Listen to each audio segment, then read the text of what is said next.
आज की वीडियो में हम बात करेंगे ऑन पेज एसईओ के बारे में। बहुत ही बेसिक सा ओवरव्यू मैं आपको दूंगा ऑन पेज एसईओ के बारे में।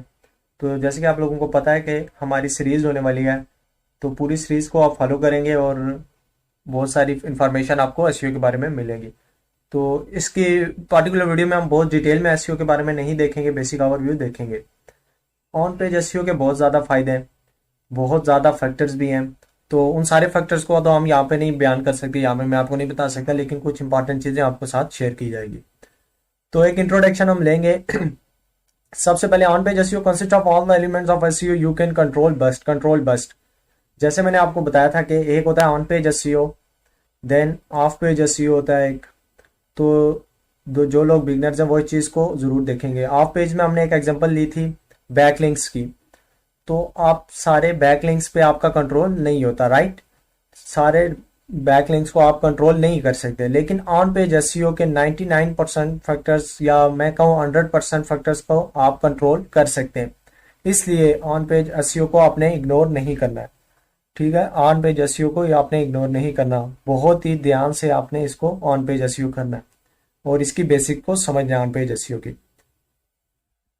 तो क्योंकि इसका कंट्रोल आपके पास रहता है, तो इस वजह से इसको इसकी मतलब कि इसको ध्यान से पढ़ना।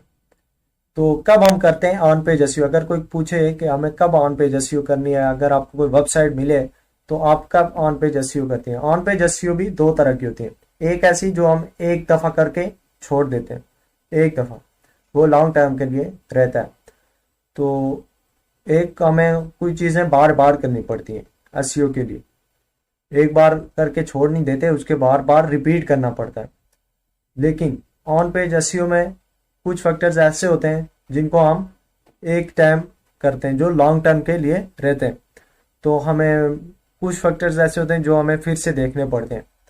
तो वन टाइम एसईओ मतलब मैं आपको मिसाल के तौर पे समझा देता हूँ वन टाइम एसईओ के बारे में। मतलब कि जैसे कि on page one time SEO के बारे में मैं आपको मिसाल देके समझाऊंगा, जैसे एसएसएल सर्टिफिकेट्स है, एचटीटीपीएस है।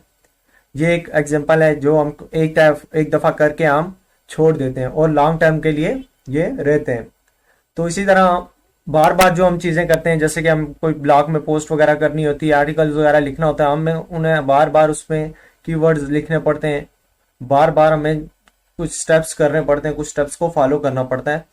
मतलब कि कोई भी आप एक चेक लिस्ट बना लेते हो, क्योंकि आपको बार बार वो स्टेप्स करने होते हैं। आप बेहतर यही है कि आप एक चेक लिस्ट बना लें, वर्ड पैड्स में बनाएं, या आप नोट्स कर लें रजिस्टर्स वगैरह पे, कि जो आप फैक्टर्स आप पोस्ट वगैरह आर्टिकल लिखने में जो जो आप चेंजेस करते हो, क्या क्या करनी चाहिए, तो इससे आप एक चेक लिस्ट वगैरह भी बना लें।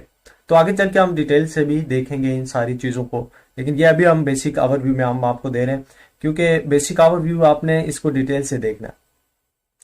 तो ऑन पेज एसईओ के बारे में और भी हम डिटेल से देखते हैं। ऑन पेज एसईओ में एक तो ये होता है कि अगर आपकी कोई भी वेबसाइट आपने क्रिएट की है तो वो रैंक कर गई है वेबसाइट, मतलब कि वो फर्स्ट पेज पे रैंक कर गई है, या जिस तरह से कहीं भी रैंक कर रही है, कोई भी किसी भी कीवर्ड्स पे वो रैंक कर रही है आपकी वेबसाइट। लेकिन आपने ये नहीं कहना कि बस आपके इस कीवर्ड्स पे आपकी वेबसाइट रैंक कर गई है, बस काम खत्म। नहीं, अभी भी आपको बहुत सारी चीजें करनी होंगी आगे चल के, क्योंकि ये एक लॉन्ग टर्म प्रोसेस है। अगर आपकी वेबसाइट रैंक भी कर गई है तब भी आपको कुछ चेंजेस वगैरह करनी होंगी साथ साथ। On page SEO should be done even if you rank in number 1 search result, because SEO is on going process. क्योंकि एसईओ एक ऑन गोइंग प्रोसेस है। आपने रुक नहीं जाना है कि आपकी वेबसाइट रैंक कर गई है किसी एक कीवर्ड्स पे तो आपने बड़े खुश हो गए भाई हमारी वेबसाइट रैंक कर रही है। डी रैंक भी हो सकती है, क्योंकि आपने ये एक ऑन गोइंग प्रोसेस है। तो आगे चल के हम देखेंगे किस कौन कौन से स्टेप्स हमको फॉलो करने होते हैं ऑन गोइंग प्रोसेस, क्या क्या हमें चेंजेस वगैरह करनी होती हैं पहले बाद में, सारी चीजें हम स्टेप बाय स्टेप देखेंगे। तो अब हम कुछ फैक्टर्स को देख लेते हैं। ऑन पेज एसईओ के फैक्टर्स है, सारे फैक्टर्स तो हम कवर नहीं कर सकते, लेकिन कुछ फैक्टर्स हम इनको लेते हैं। Some of the on page SEO factors which have direct and indirect ranking effects. मतलब पहला क्या है, वेबसाइट शुड बी क्रॉलेबल। ये भी एक अलग सा एक टॉपिक है। तो आपकी वेबसाइट क्रॉलेबल हो, मतलब कि कोई भी सब भी देख सकते हैं, कोई भी गूगल ताकि समझ पाए। क्रॉलेबल इस तरह से गूगल क्रॉल करता है आपकी वेबसाइट को, अगर गूगल नहीं समझ पाएगा तो हमारे कोई और यूजर किस तरह से समझ पाएंगे। ये भी अपने पर एक पूरा सा टॉपिक है प्रो लेवल, तो इसको भी हम आगे चल के डिस्कस करेंगे। यूजर फ्रेंडली यूआरएल होना चाहिए, वेल टारगेटेड कंटेंट होना चाहिए। कंटेंट में भी बहुत सारी चीजें आ जाती हैं, ये भी हम देखेंगे। Keyword optimisation, website optimisation, HTTPS, तो इस पे भी हम बात करेंगे। इमेज ऑप्टिमाइजेशन, हमारी वेबसाइट्स के लिए बहुत ही इंपॉर्टेंट होता है इमेज ऑप्टिमाइजेशन। और उसके बाद रीडेबिलिटी, और उसके अलावा सीटीआर, ये भी हम देखेंगे। मोबाइल फ्रेंडलेस, क्योंकि बहुत सारे लोग मोबाइल यूज करते हैं, तो मोबाइल फ्रेंडलेस भी फ्रेंडली हमारी वेबसाइट होनी चाहिए, मोबाइल फ्रेंडली, ताकि मोबाइल पे भी आपकी वेबसाइट ओपन हो। तो उसके अलावा क्वालिटी आउटबाउंड लिंक्स, इनको भी हम, बैक लिंक से रिलेटेड हो गया ये थोड़ा बहुत, लेकिन इसको भी हम देखेंगे। वेबसाइट स्ट्रक्चर, आपकी स्ट्रक्चर कैसी है ये भी डिपेंड करता है, ठीक है। तो ये सारी चीजें हम स्टेप बाय स्टेप देखेंगे, डिटेल्स में भी देखेंगे, लेकिन अभी हम आपको ओवरव्यू दे रहे हैं।